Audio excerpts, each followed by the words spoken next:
ಆತ್ಮೀಯ ವಿದ್ಯಾರ್ಥಿಗಳೇ, ನಿಮಗೆಲ್ಲರಿಗೂ ದ್ವಿತೀಯ PUCಯ ಇತಿಹಾಸದ ಪಾಠಕ್ಕೆ ಸ್ವಾಗತ ಸುಸ್ವಾಗತ. ನಾವಿವತ್ತು ಮೊದಲನೇ ಅಧ್ಯಾಯ ಪೀಠಿಕೆ. ಈ ಪೀಠಿಕೆಯ ಅಧ್ಯಾಯದಲ್ಲಿ ಬರುವ ಒಂದು ಪ್ರಮುಖವಾದ ವಿಷಯ ಭಾರತದ ಇತಿಹಾಸದ ವಿಶಿಷ್ಟವಾದಂತಹ ಲಕ್ಷಣಗಳು.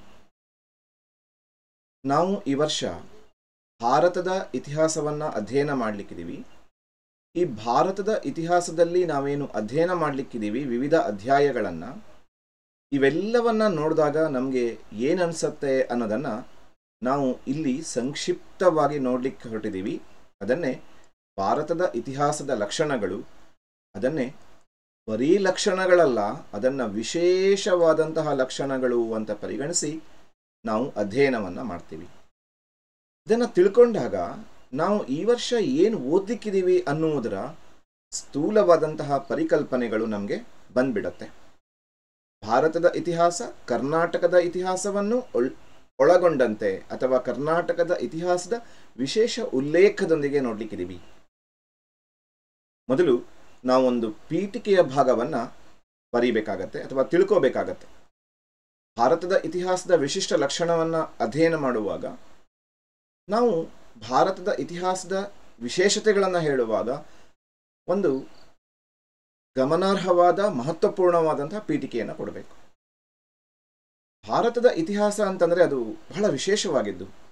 ಯಾಕೆ ಅಂದರೆ ಭಾರತ ಪ್ರಪಂಚದಲ್ಲಿ 7ನೆಯ ದೊಡ್ಡ ದೇಶ ವಿಸ್ತಾರದಲ್ಲಿ ಅಂತ ನೋಡ್ತೀವಿ.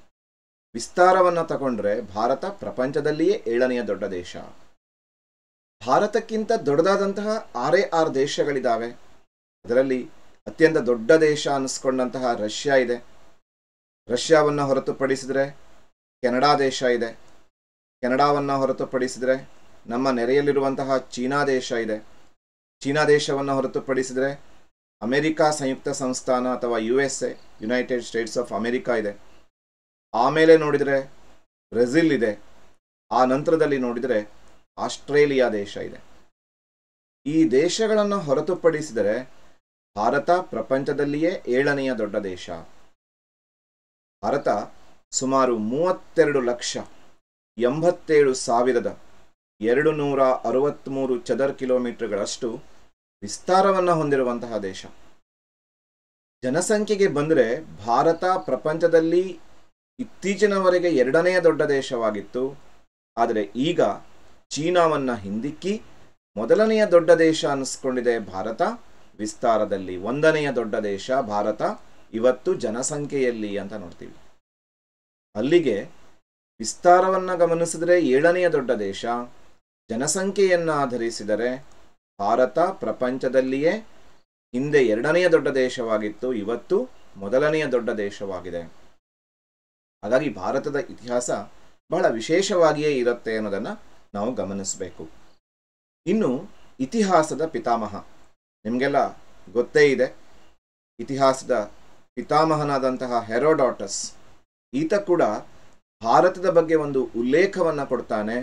ಭಾರತ ಒಂದು ಜನಸಂಖ್ಯಾ ಭರಿತವಾದಂತಹ ದೇಶ ಅಂತ.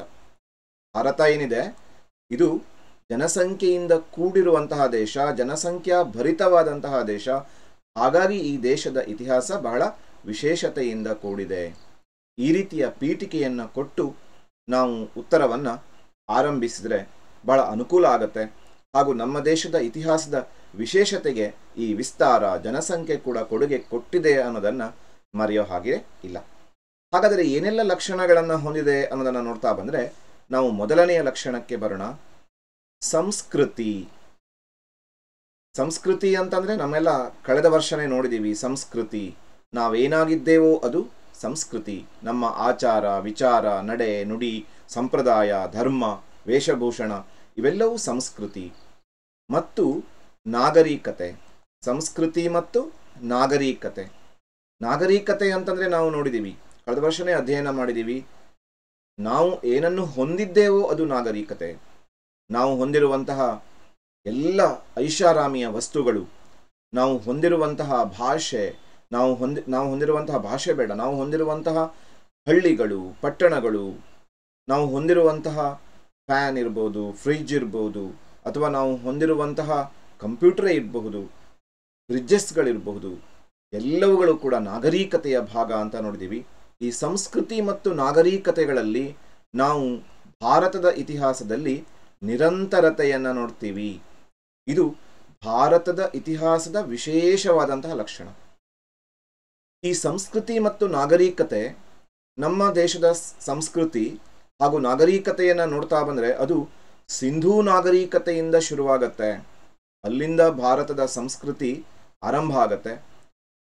ಈ ಸಂಸ್ಕೃತಿ ಮತ್ತು ನಾಗರಿಕತೆ ಅದು ಹೇಗೆ ಮುಂದುವರೆದಿದೆ ಅಂತಂದರೆ, ಸಿಂಧೂ ನಾಗರಿಕತೆಯಿಂದ ಆರಂಭಗೊಂಡಂತಹ ಈ ಸಂಸ್ಕೃತಿ ಇದುವರೆಗೆ ಕೂಡ ಮುಂದುವರ್ಕೊಂಡು ಬಂದಿದೆ.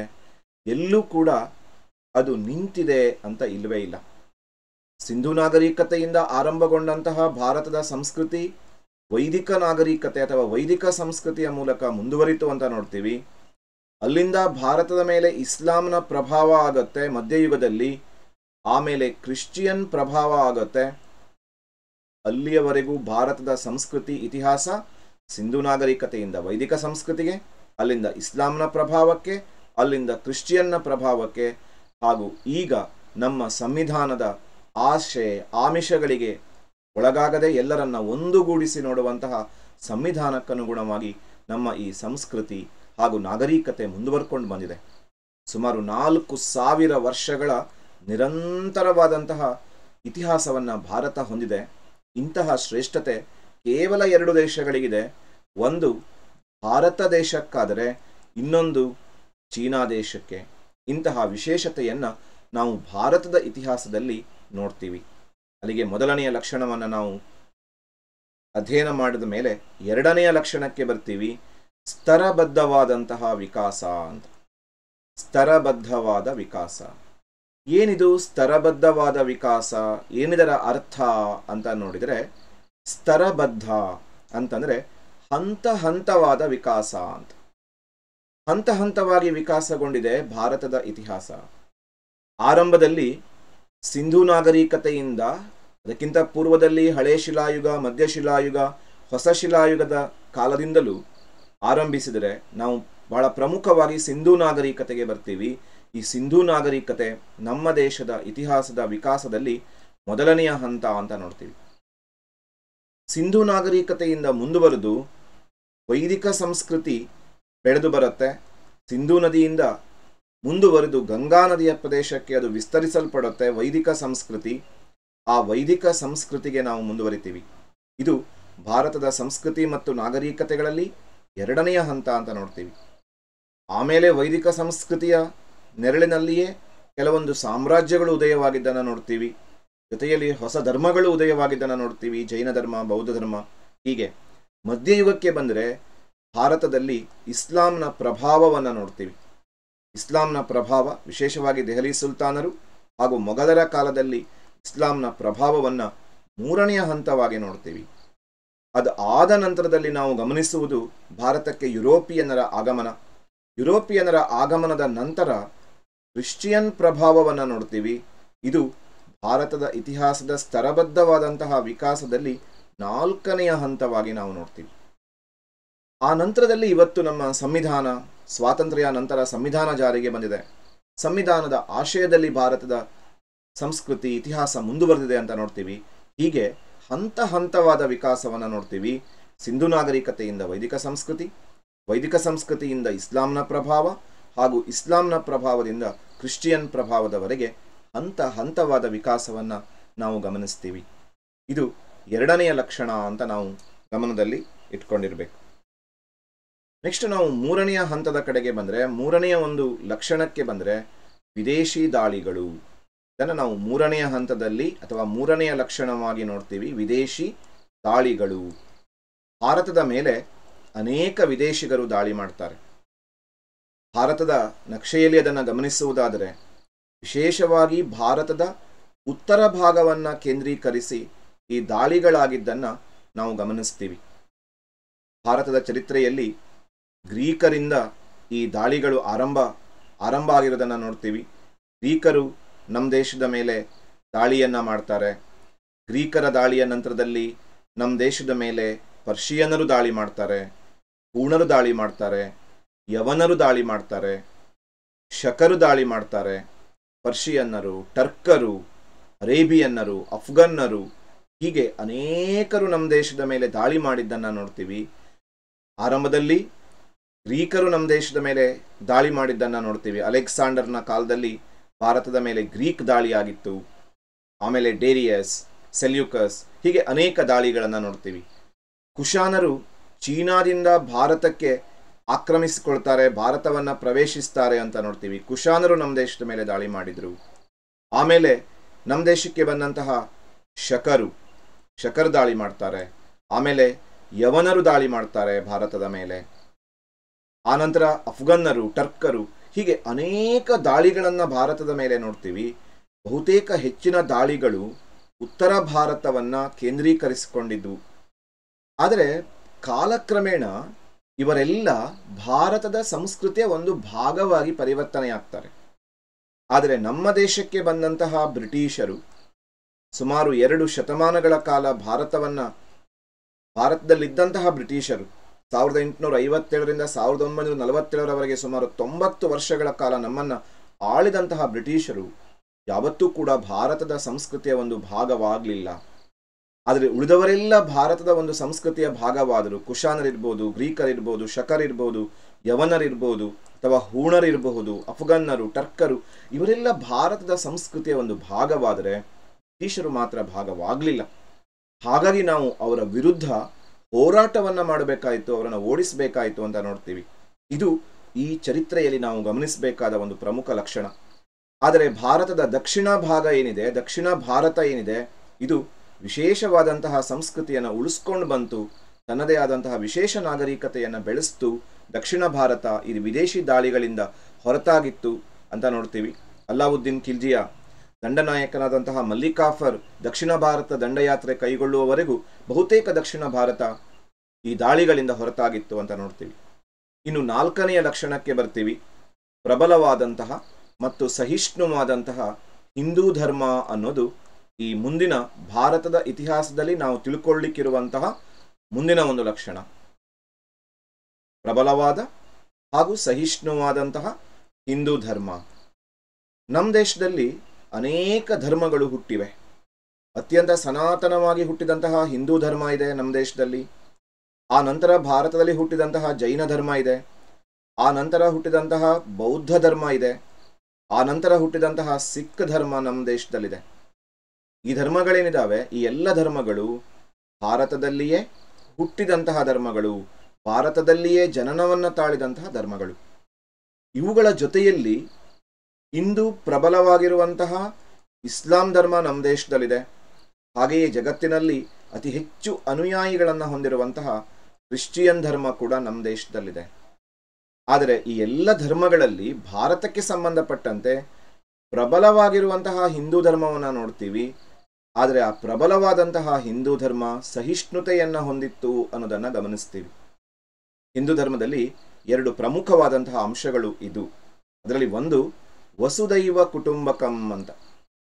ವಸುದೈವ ಕುಟುಂಬಕಂ ಅಂತಂದರೆ ಇಡೀ ವಿಶ್ವವೇ ಒಂದು ಕುಟುಂಬ ಅಂತ. ಇಂತಹ ಉದಾರವಾದಂತಹ ಮನೋಭಾವನೆಯನ್ನು ನಾವು ಹಿಂದೂ ಧರ್ಮದಲ್ಲಿ ನೋಡ್ತೀವಿ. ಹಾಗೂ ಅದನ್ನು ಭಾರತದ ಇತಿಹಾಸದ ಉದ್ದಕ್ಕೂ ನೋಡ್ತೀವಿ. ಧಾರ್ಮಿಕ ಸಹಿಷ್ಣುತೆ ಹಾಗೂ ಈ ವಸುದೈವ ಕುಟುಂಬಕಂ ಎನ್ನುವಂಥ ತತ್ವ. ಅದರ ಜೊತೆಗೆ ಇನ್ನೊಂದು ತತ್ವ ಕೂಡ ಭಾರತದಲ್ಲಿ ಬಹಳ ಪ್ರಮುಖವಾಗಿತ್ತು. ಅದೇನಂತ ಕೇಳಿದರೆ ಸರ್ವೇ ಜನಾಃ ಸುಖಿನೋ ಭವಂತು ಅಂತ. ಸರ್ವೇ ಜನಾಃ ಸುಖಿನೋ ಭವಂತು. ಏನು ಹಾಗಂದರೆ ಸರ್ವೇ ಜನಾಃ ಸುಖಿನೋ ಭವಂತು ಅಂತಂದರೆ, ಸರ್ವೇ ಜನಾಃ ಸುಖಿನೋ ಭವಂತು ಅನ್ನೋದು ಬಹಳ ಅದ್ಭುತವಾದ ಪರಿಕಲ್ಪನೆ. ಎಲ್ಲರೂ ಸರ್ವೇ ಜನಾಃ, ಪ್ರತಿಯೊಬ್ಬರೂ ಕೂಡ ಸುಖವಾಗಿರಲಿ, ನಾನೊಬ್ಬನೇ ಸುಖವಾಗಿರಲಿ ಅನ್ನುವ ಜಗತ್ತಿನಲ್ಲಿ ಎಲ್ಲರೂ ಸುಖವಾಗಿರಲಿ, ಎಲ್ಲರಿಗೂ ಒಳ್ಳೆಯದಾಗಲಿ ಅನ್ನುವ ತತ್ವ ಹಿಂದೂ ಧರ್ಮದಲ್ಲಿ ಇತ್ತು. ಅದನ್ನು ನಾವು ಈ ವರ್ಷದ ಇತಿಹಾಸದಲ್ಲಿ ನೋಡ್ತೀವಿ. ಅಲ್ಲಿಗೆ ವಸುದೈವ ಕುಟುಂಬಕಂ ಎನ್ನುವಂತಹ ತತ್ವ ಹಾಗೂ ಸರ್ವೇ ಜನಾಃ ಸುಖಿನೋ ಭವಂತು ಎಂಬ ತತ್ವ ಭಾರತದ ಇತಿಹಾಸದಲ್ಲಿ ಕಾಣ್ತೀವಿ. ಇದನ್ನೇ ಪ್ರಬಲವಾದ ಮತ್ತು ಸಹಿಷ್ಣುವಾದ ಹಿಂದೂ ಧರ್ಮ ಅಂತ ನೋಡ್ತೀವಿ. ಮುಂದುವರೆದು ಭಾರತದ ಇತಿಹಾಸದ 5ನೆಯ ಲಕ್ಷಣಕ್ಕೆ ಬಂದರೆ ಜಗತ್ತಿಗೆ ಭಾರತದ ಕೊಡುಗೆಗಳು ಅನ್ನುವ ಒಂದು ವಿಶೇಷವಾದಂತಹ ಲಕ್ಷಣವನ್ನು ನಾವು ನೋಡ್ತೀವಿ. ಜಗತ್ತಿಗೆ ಭಾರತದ ಕೊಡುಗೆಗಳು. ಭಾರತ ಜಗತ್ತಿಗೆ ಅನೇಕ ಅವಿಸ್ಮರಣೀಯವಾದಂತಹ ಕೊಡುಗೆಗಳನ್ನು ನೀಡಿದೆ. ಅದು ಬೇರೆ ಬೇರೆ ಕ್ಷೇತ್ರದಲ್ಲಿ ನೀಡಿದೆ. ಉದಾಹರಣೆಯನ್ನು ನೋಡ್ತಾ ಬರೋದಾದರೆ, ಗಣಿತ ಕ್ಷೇತ್ರದಲ್ಲಿ ಭಾರತ ಅದ್ವಿತೀಯವಾದಂತಹ ಕೊಡುಗೆಯನ್ನು ಕೊಟ್ಟಿದೆ. ದಶಮಾನ ಪದ್ಧತಿ ಭಾರತದ ಅತಿ ದೊಡ್ಡ ಕೊಡುಗೆ ಅಂತ ನೋಡ್ತೀವಿ ಗಣಿತದಲ್ಲಿ. ಈ ದಶಮಾನ ಪದ್ಧತಿಯನ್ನು ಕೊಡುಗೆಯಾಗಿ ಕೊಡುವಲ್ಲಿ ಭಾರತೀಯ ವಿಜ್ಞಾನಿಗಳ, ಭಾರತೀಯ ಗಣಿತ ತಜ್ಞರ ಕೊಡುಗೆಗಳಿದ್ದಾವೆ. ಆಮೇಲೆ ಶೂನ್ಯದ ಮಹತ್ವವನ್ನು ಜಗತ್ತಿಗೆ ಸಾರಿದಂತಹ ದೇಶ ನಮ್ಮದು. ಇದು ಜಗತ್ತಿಗೆ ಅದ್ಭುತವಾದಂತಹ ಕೊಡುಗೆ ಅನ್ನಿಸ್ಕೊಂಡಿದೆ. ಯಾಕೆಂದರೆ ಗಣಿತದಲ್ಲಿ ಶೂನ್ಯಕ್ಕೆ ಅತಿ ಮಹತ್ವ ಇದೆ. ಶೂನ್ಯವನ್ನು ಬಿಟ್ಟು ಗಣಿತ ಇಲ್ಲ ಅಂತ ಹೇಳ್ಬೋದು. ಇಂತಹ ಗಣಿತ ಕ್ಷೇತ್ರಕ್ಕೆ ಅದ್ವಿತೀಯವಾದಂತಹ ಕೊಡುಗೆಯನ್ನು ಕೊಟ್ಟಂತಹ ಆರ್ಯಭಟ, ಬ್ರಹ್ಮಗುಪ್ತ ಹಾಗೂ ಖಗೋಳ ವಿಜ್ಞಾನಕ್ಕೆ ಅತ್ಯದ್ಭುತವಾದಂತಹ ಕೊಡುಗೆಯನ್ನು ಕೊಟ್ಟಂತಹ ವರಾಹಮಿಹಿರ, ಇವರೆಲ್ಲರನ್ನ ನಾವು ಭಾರತದ ಇತಿಹಾಸದಲ್ಲಿ ಅಧ್ಯಯನ ಮಾಡಲಿಕ್ಕಿದ್ದೀವಿ. ಇವರ ಕೊಡುಗೆಗಳನ್ನು ನಾವು ತಿಳ್ಕೊಳ್ಳಿಕ್ಕಿದ್ದೀವಿ. ಅಲ್ಲಿಗೆ ಗಣಿತ ಕ್ಷೇತ್ರದಲ್ಲಿ ಬಹಳ ಅದ್ಭುತವಾದಂತಹ ಕೊಡುಗೆಯನ್ನು ಕೊಟ್ಟಂತಹ ದೇಶ ನಮ್ಮದು. ಗಣಿತ ಕ್ಷೇತ್ರವನ್ನು ಹೊರತುಪಡಿಸಿದರೆ ವಿಶ್ವ ಪರಂಪರೆಯ ತಾಣಗಳು, ವರ್ಲ್ಡ್ ಹೆರಿಟೇಜ್ ಸೆಂಟರ್ಸ್ ಅಂತ ಕರಿತೀವಿ. ವಿಶ್ವ ಪರಂಪರಾ ತಾಣಗಳು ಪ್ರಪಂಚದಲ್ಲಿ ಇರುವಂತಹ ಐತಿಹಾಸಿಕ ಸಾಂಸ್ಕೃತಿಕ ತಾಣಗಳನ್ನು ವಿಶ್ವಸಂಸ್ಥೆಯ ಯುನೆಸ್ಕೋ ಗುರುತಿಸುತ್ತೆ. ಗುರುತಿಸುವುದು ಮಾತ್ರವಲ್ಲ, ಅದರ ಅಭಿವೃದ್ಧಿಗೆ ಕೂಡ ಶ್ರಮಿಸುತ್ತೆ ವಿಶ್ವಸಂಸ್ಥೆಯ ಯುನೆಸ್ಕೋ. ಈ ವಿಶ್ವಸಂಸ್ಥೆಯ ಯುನೆಸ್ಕೋ ಭಾರತದ 30ಕ್ಕಿಂತ ಹೆಚ್ಚು ತಾಣಗಳು, ಹತ್ತತ್ರ 40 ತಾಣಗಳನ್ನು ವಿಶ್ವಸಂಸ್ಥೆಯ ಯುನೆಸ್ಕೋ ಗುರುತಿಸಿದೆ. ಅದನ್ನು ವಿಶ್ವ ಪರಂಪರೆಯ ತಾಣ ಅಂತ ಗುರುತಿಸಿದೆ. ಜಗತ್ತಿನ ಕೆಲವು ದೇಶಗಳನ್ನು ಹೊರತುಪಡಿಸಿದರೆ, ಇಟಲಿ, ಚೀನಾ ಇಂತಹ ಕೆಲವು ದೇಶಗಳನ್ನು ಹೊರತುಪಡಿಸಿದರೆ ಅತಿ ಹೆಚ್ಚು ಪರಂಪರಾ ತಾಣಗಳನ್ನು ಹೊಂದಿರುವ ದೇಶ ನಮ್ಮದು. ಪ್ರತಿ ವರ್ಷವೂ ಹಲವು ತಾಣಗಳು ಸೇರ್ಪಡೆ ಆಗ್ತಾ ಇದ್ದಾವೆ. ಕರ್ನಾಟಕಕ್ಕಂತೂ ಬಹಳ ಹೆಮ್ಮೆಯ ವಿಚಾರ ಏನು ಅಂತಂದರೆ, ನಮ್ಮ ಹೊಯ್ಸಳರ ಕಲಾ ಕೇಂದ್ರಗಳಾದಂತಹ ಬೇಲೂರು, ಹಳೇಬೀಡು ಇವುಗಳು ಕೂಡ ಇವತ್ತು ವಿಶ್ವ ಪರಂಪರೆಯ ತಾಣಗಳ ಪಟ್ಟಿಯಲ್ಲಿ ಸೇರ್ಪಡೆಯಾಗಿದೆ. ಅದ್ಭುತವಾದಂತಹ ತಾಣಗಳನ್ನು ನಾವಿಲ್ಲಿ ಪಟ್ಟಿ ಮಾಡ್ತಾ ಬಂದರೆ, ಜಗತ್ತೇ ಮೆಚ್ಚಿದಂತಹ ಪ್ರೇಮ ಸ್ಮಾರಕ ಅನ್ನಿಸ್ಕೊಂಡಂತಹ ತಾಜ್ ಮಹಲ್ ವಿಶ್ವ ಪರಂಪರೆಯ ಪಟ್ಟಿಯಲ್ಲಿದೆ.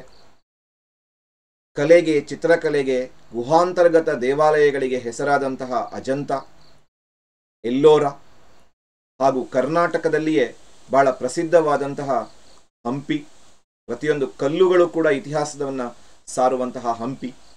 ಆಮೇಲೆ ಬಹಳ ಅದ್ಭುತವಾದಂತಹ ಕಲಾ ಪರಂಪರೆಯನ್ನು ಹುಟ್ಟು ಹಾಕಿದಂತಹ ಪಟ್ಟದಕಲ್ಲು, ಜೊತೆಯಲ್ಲಿ ದೇವಾಲಯಗಳ ವಾಸ್ತುಶಿಲ್ಪದ ತೊಟ್ಟಿಲು ಅನ್ನಿಸ್ಕೊಂಡಂತಹ ಐಹೊಳೆ. ಹೀಗೆ ಹಲವಾರು ತಾಣಗಳನ್ನು ನಾವು ವಿಶ್ವ ಪರಂಪರೆಯ ತಾಣಗಳಲ್ಲಿ ಗಮನಿಸಬಹುದು. ಅಂತಹ ಅನೇಕ ತಾಣಗಳನ್ನು ಹೊಂದಿರುವಂತಹ, ಆ ತಾಣಗಳನ್ನು ಕೊಡುಗೆಯಾಗಿ ಕೊಟ್ಟಿರುವಂತಹ ದೇಶ ನಮ್ಮದು ಎನ್ನುವಂತಹ ಶ್ರೇಯಸ್ಸು ನಮ್ಮ ದೇಶಕ್ಕಿದೆ. ಅದನ್ನು ನಾವು ಈ ವರ್ಷದ ಇತಿಹಾಸದಲ್ಲಿ ಅಧ್ಯಯನ ಮಾಡ್ತೀವಿ. ಇನ್ನು ಮುಂದುವರೆದು ವಿಶ್ವ ಪರಂಪರೆಯ ತಾಣಗಳ ನಂತರ ಮುಂದುವರೆದು ನಾವು 3ನೇ ಒಂದು ಕ್ಷೇತ್ರಕ್ಕೆ ಬರುವುದಾದರೆ ಅದು ನೃತ್ಯ. ಇವತ್ತು ಭಾರತದ ನೃತ್ಯಕ್ಕೆ ಜಗತ್ತಿನಲ್ಲಿಯೇ ಅದ್ಭುತವಾದಂತಹ ಪ್ರತಿಕ್ರಿಯೆ ಇದೆ, ಮನ್ನಣೆ ಇದೆ. ಜಗತ್ತೇ ಮೆಚ್ಚಿದಂತಹ ಭರತನಾಟ್ಯ, ಇದು ಭಾರತದ ಕೊಡುಗೆ ಅಂತ ನೋಡ್ತೀವಿ. ಭರತ ಮುನಿಯೊಂದಿಗೆ ವಿಶೇಷವಾದಂತಹ ಹೊಂದಾಣಿಕೆಯನ್ನು ಹೊಂದಿರುವಂತಹ ಈ ಭರತನಾಟ್ಯ ನಮ್ಮ ನೆರೆಯ ರಾಜ್ಯವಾದಂತಹ ತಮಿಳುನಾಡಿನಲ್ಲಿ ಹುಟ್ಟಿ ಇಡೀ ಭಾರತದಾದ್ಯಂತ ಬೆಳೆದು ಜಗತ್ತಿನಾದ್ಯಂತ ಮನ್ನಣೆಯನ್ನು ಗಳಿಸಿಕೊಂಡಿದೆ ಅಂತ ನೋಡ್ತೀವಿ. ಭರತನಾಟ್ಯ ಅಷ್ಟೇ ಅಲ್ಲ, ಅದೇ ತಮಿಳುನಾಡಿನಲ್ಲಿ ಉಗಮ ಹೊಂದಿರುವಂತಹ ಮೋಹಿನಿ ಅಟ್ಟಂ ಒಂದು ವಿಶೇಷ ಪರಂಪರೆಯಾಗಿ, ಕಲಾ ಪರಂಪರೆಯಾಗಿ ಇವತ್ತು ಹೆಸರುವಾಸಿಯಾಗಿದೆ. ಜಗತ್ತು ಅದನ್ನು ಮೆಚ್ಚಿಕೊಂಡಿದೆ. ಕೇರಳದಲ್ಲಿ ಉಗಮ ಹೊಂದಿರುವಂತಹ ವಿಶೇಷ ಅಭಿನಯಕ್ಕೆ ಹೆಸರಾಗಿರುವಂತಹ ಹಾಗೂ ವೇಷಭೂಷಣಕ್ಕೆ ಹೆಸರಾಗಿರುವಂತಹ ಕಥಕ್ಕಳಿ ಕೇರಳದಲ್ಲಿ ಉಗಮ ಹೊಂದಿ ಇವತ್ತು ಇಡೀ ಭಾರತದಾದ್ಯಂತ, ಜಗತ್ತಿನಾದ್ಯಂತ ಪಸರಿಸಲ್ಪಟ್ಟಿರುವಂತಹ ಕಥಕ್ಕಳಿ. ಉತ್ತರ ಭಾರತದಲ್ಲಿ ಬಹಳ ಪ್ರಸಿದ್ಧಿಯನ್ನು ಹೊಂದಿರುವಂತಹ ಕಥಕ್, ಇದು ಕೂಡ ಇವತ್ತು ವಿಶ್ವದ ಅತ್ಯಂತ ಪ್ರಮುಖವಾದಂತಹ ಒಂದು ನೃತ್ಯ ಅನಿಸ್ಕೊಂಡಿದೆ. ಅದು ವಿಶೇಷವಾಗಿ ಉತ್ತರ ಭಾರತದಲ್ಲಿ ಅಂತ ನೋಡ್ತೀವಿ. ಜೊತೆಯಲ್ಲಿ ಅವಿಭಾಜ್ಯ ಆಂಧ್ರ ಪ್ರದೇಶದಲ್ಲಿ ಹುಟ್ಟಿಕೊಂಡಿದ್ದಂತಹ ಕೂಚುಪುಡಿ ನೃತ್ಯ. ಹೀಗೆ ಹಲವಾರು ನೃತ್ಯಗಳನ್ನು ನಾವು ಜಗತ್ತಿಗೆ ಕೊಡುಗೆಯಾಗಿ ಕೊಟ್ಟಿದ್ದೀವಿ.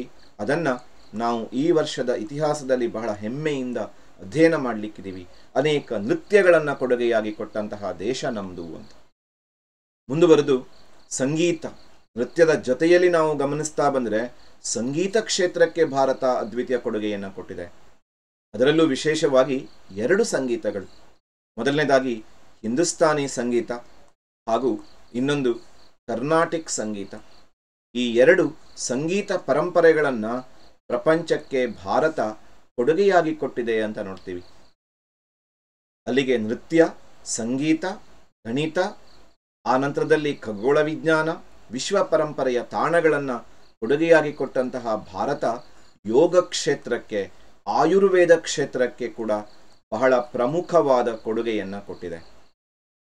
ಇವತ್ತು ಪ್ರಪಂಚ ಜೂನ್ 21 ವಿಶ್ವ ಯೋಗ ದಿನ ಅಂತ ಆಚರಿಸುತ್ತೆ. ಈ ವಿಶ್ವ ಯೋಗ ದಿನದ ಆಚರಣೆಯ ಹಿಂದೆ ಭಾರತದ ಕೊಡುಗೆ ಇದೆ, ಭಾರತದ ಯೋಗದ ಹಿರಿಮೆ ಇದೆ. ಜೊತೆಯಲ್ಲಿ ಇವತ್ತು ಜಗತ್ತೇ ಮನ್ನಣೆಯನ್ನು ಕೊಟ್ಟಿರುವಂತಹ ಆಯುರ್ವೇದ ಭಾರತದ ಅದ್ವಿತೀಯ ಕೊಡುಗೆ ಔಷಧ ಶಾಸ್ತ್ರಕ್ಕೆ. ಅದರಲ್ಲೂ ವಿಶೇಷವಾಗಿ ನಾವು 3 ಇಲ್ಲಿ ಹೆಸರಿಸಲೇಬೇಕು. ಭಾರತದ ಆಯುರ್ವೇದ ಮತ್ತು ಯೋಗಕ್ಕೆ ಕೊಡುಗೆಯನ್ನು ಕೊಟ್ಟಂತಹ ಚರಕ, ವಿಶೇಷವಾಗಿ ಆಯುರ್ವೇದಕ್ಕೆ ಚರಕ ಮತ್ತು ಸುಶ್ರುತ, ಹಾಗೂ ವೇದಕ್ಕಲ್ಲ ಯೋಗಕ್ಕೆ ಬಹಳ ಅದ್ಭುತವಾದ ಕೊಡುಗೆಯನ್ನು ಕೊಟ್ಟಂತಹ ಪತಂಜಲಿ ಮಹರ್ಷಿ, ಇವರನ್ನು ನಾವು ಸ್ಮರಿಸಿಕೊಳ್ಳಲೇಬೇಕು. ಜೊತೆಯಲ್ಲಿ ಭಾರತದ ಆಯುರ್ವೇದ ಅಥವಾ ವೈದ್ಯಶಾಸ್ತ್ರದ ಪಿತಾಮಹ ಅನಿಸ್ಕೊಂಡಂತಹ ಧನ್ವಂತ್ರಿ, ಅವರ ಕೊಡುಗೆಯನ್ನು ಕೂಡ ಮರೆಯುವಂತಿಲ್ಲ. ಯೋಗ ಆಯುರ್ವೇದಕ್ಕೆ ಕೊಡುಗೆಯನ್ನು ಕೊಟ್ಟಂತಹ ದೇಶ ನಮ್ಮದು ಅನ್ನುವ ಹಿರಿಮೆ, ಹೆಮ್ಮೆ, ಅಭಿಮಾನ ನಮ್ಮೆಲ್ಲರದ್ದು. ಇದನ್ನು ನಾವು ಈ ವರ್ಷದ ಇತಿಹಾಸದಲ್ಲಿ ಓದ್ತೀವಿ. ಮುಂದುವರೆದು ಶಿಕ್ಷಣ ಕ್ಷೇತ್ರಕ್ಕೆ ಭಾರತದ ಕೊಡುಗೆ ಬಹಳ ಅದ್ವಿತೀಯ. ಜಗತ್ತಿನಲ್ಲಿ ಶಾಲೆಗಳೇ ಇರಲಿಲ್ಲ, ಆಗ ಭಾರತದಲ್ಲಿ ವಿಶ್ವವಿದ್ಯಾಲಯಗಳೇ ಇತ್ತು. ಎಂತಹ ಅದ್ಭುತ ನೋಡಿ. ಭಾರತದ ಶಿಕ್ಷಣ ಕ್ಷೇತ್ರ ಅದೆಷ್ಟು ಬೆಳೆದಿತ್ತು ಅಂದರೆ, ವಿಶ್ವವಿದ್ಯಾಲಯ, ಜಗತ್ತಿನಲ್ಲಿಯೇ ಮೊಟ್ಟ ಮೊದಲ ವಿಶ್ವವಿದ್ಯಾಲಯ ಅನ್ನಿಸ್ಕೊಂಡ ತಕ್ಷಶಿಲೆ ಭಾರತದಲ್ಲಿತ್ತು. ಜಗತ್ತಿನ ಅತ್ಯಂತ ಪ್ರಸಿದ್ಧವಾದ ಹಲವಾರು ದೇಶಗಳ ವಿದ್ಯಾರ್ಥಿಗಳು ಓದ್ತಾ ಇದ್ದಂತಹ ನಳಂದ ವಿಶ್ವವಿದ್ಯಾಲಯ ಭಾರತದಲ್ಲಿತ್ತು.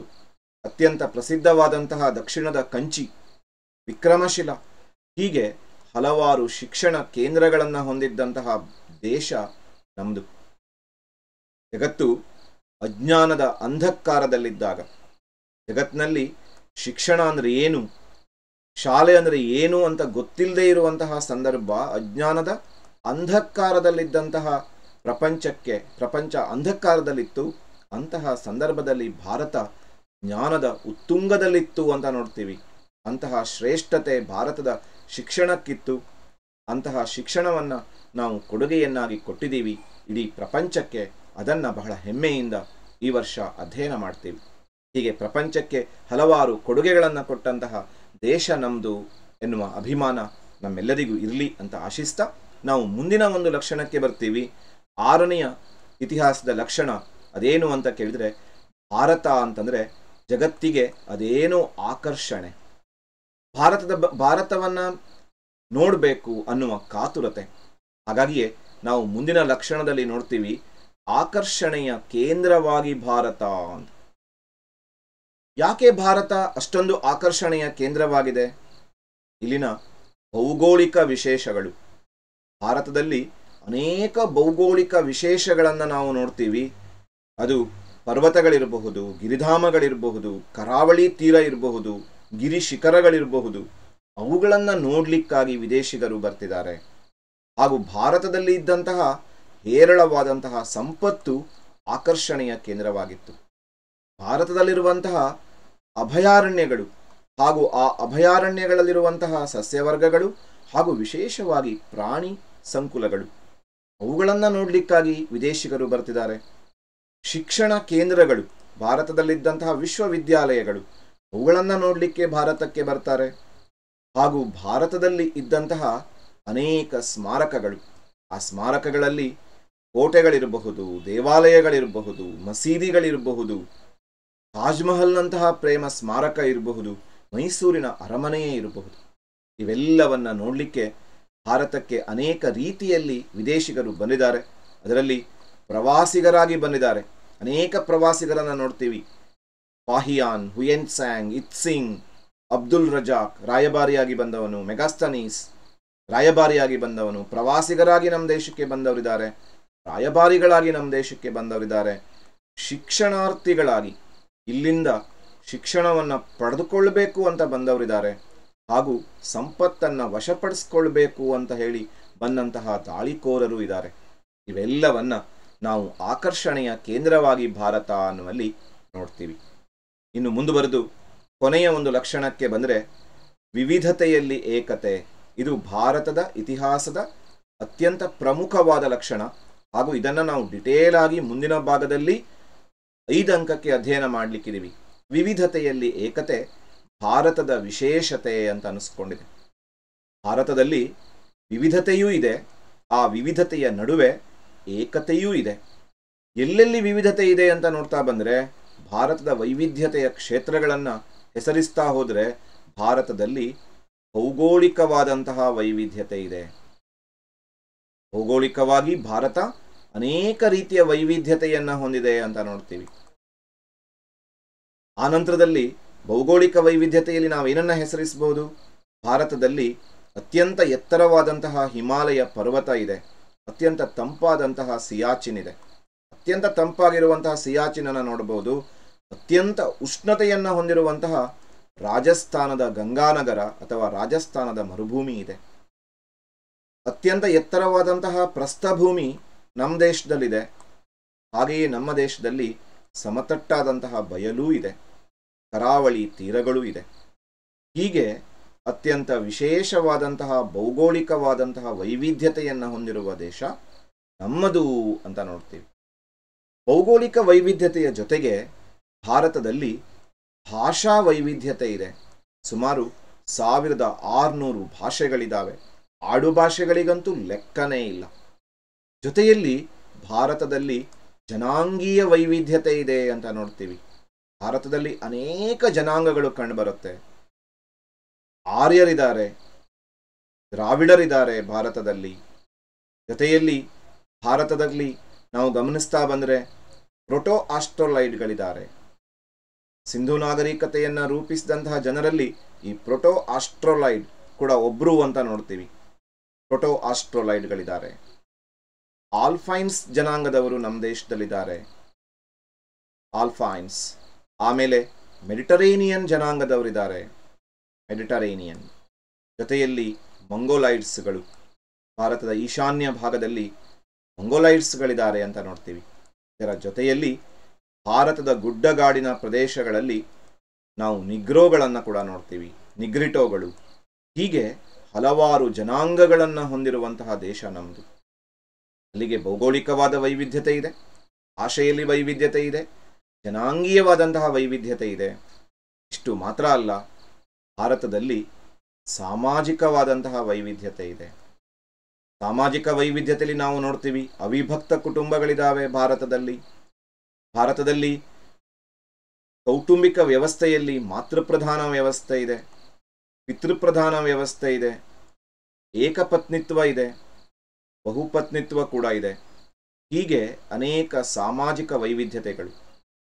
ಸಾಮಾಜಿಕ ವೈವಿಧ್ಯತೆಗಳ ಜೊತೆಗೆ ಧಾರ್ಮಿಕ ವೈವಿಧ್ಯತೆಗಳಿದ್ದಾವೆ ಅಂತ ನೋಡ್ತೀವಿ.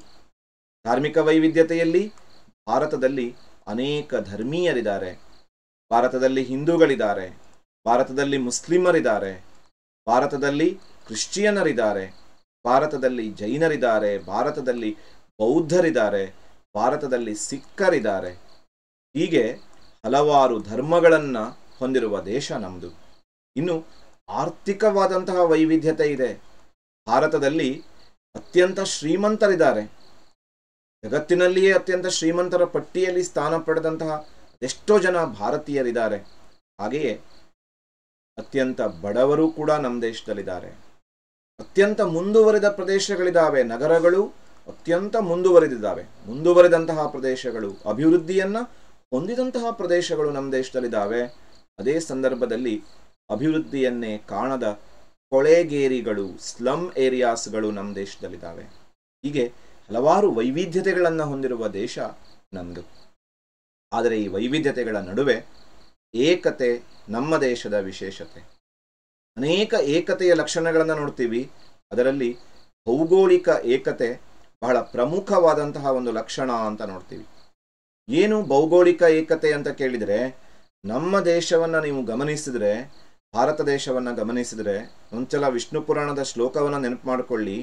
ವಿಷ್ಣು ಪುರಾಣದಲ್ಲಿ ಹೇಳ್ತಾರೆ, ಉತ್ತರಂ ಯತ್ ಸಮುದ್ರಸ್ಯ ಹಿಮಾದ್ರಿಶ್ಚೈವ ದಕ್ಷಿಣಂ ವರ್ಷಂ ತದ್ಭಾರತಂ ನಾಮಾಹ ಭಾರತೀ ಯತ್ರ ಸಂತತಿ.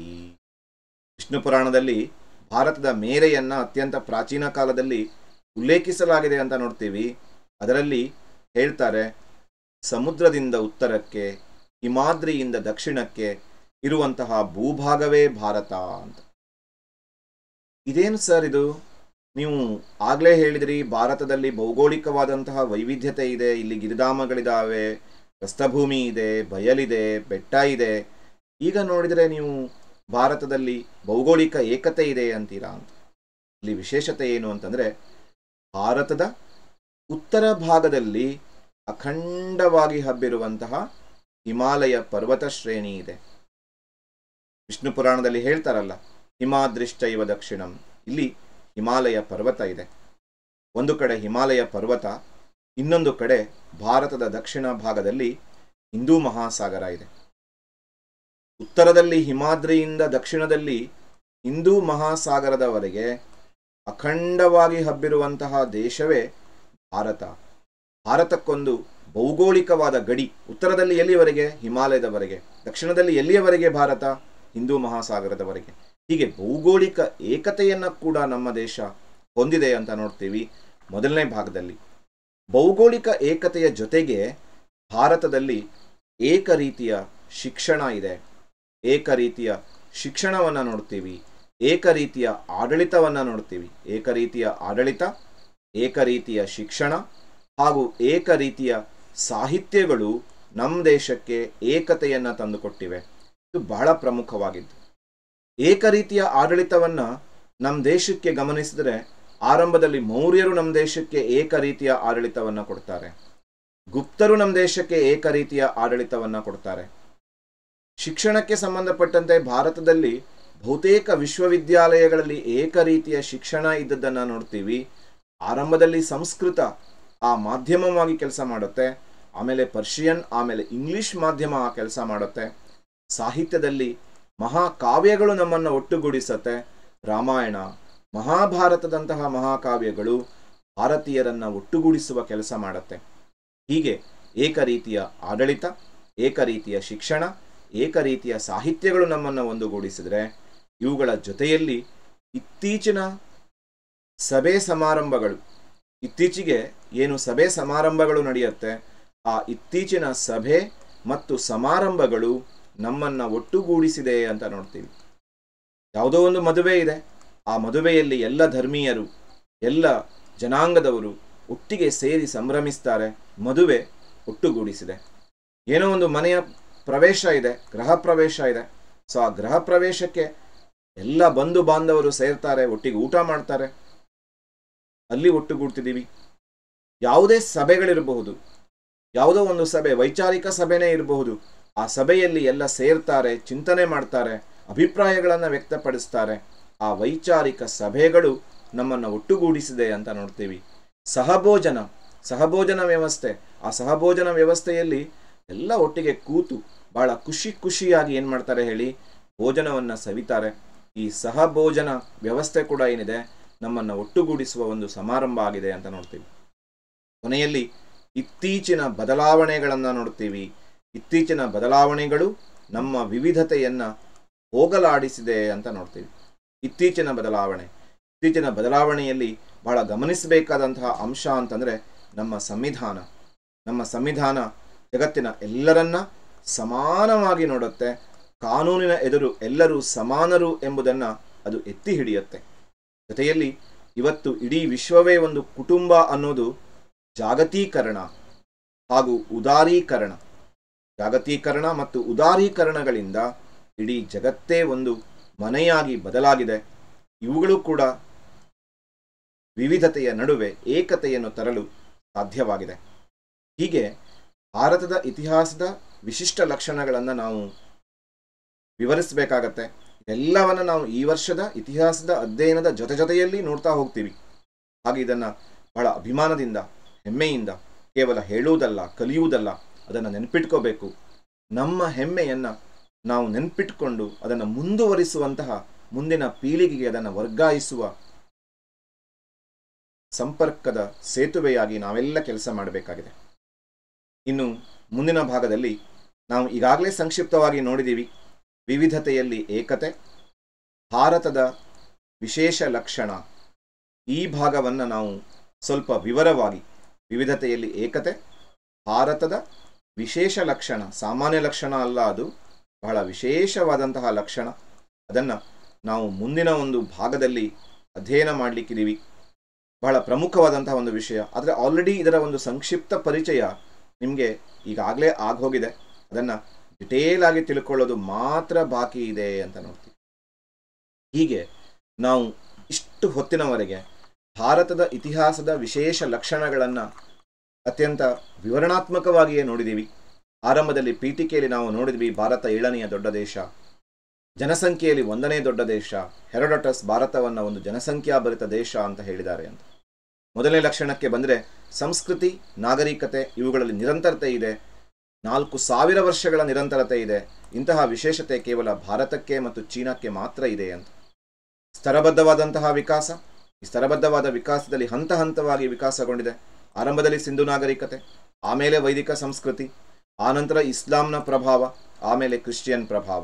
ಹೀಗೆ ವಿದೇಶಿ ದಾಳಿಗಳು, ಭಾರತದ ಮೇಲೆ ಅನೇಕ ದಾಳಿಗಳನ್ನು ನೋಡ್ತೀವಿ. ಕುಶಾನರು, ಗ್ರೀಕರು, ಶಕರು, ಯವನರು, ಹೂಣರು, ಕೊನೆಯಲ್ಲಿ ಬಂದ ಬ್ರಿಟಿಷರು.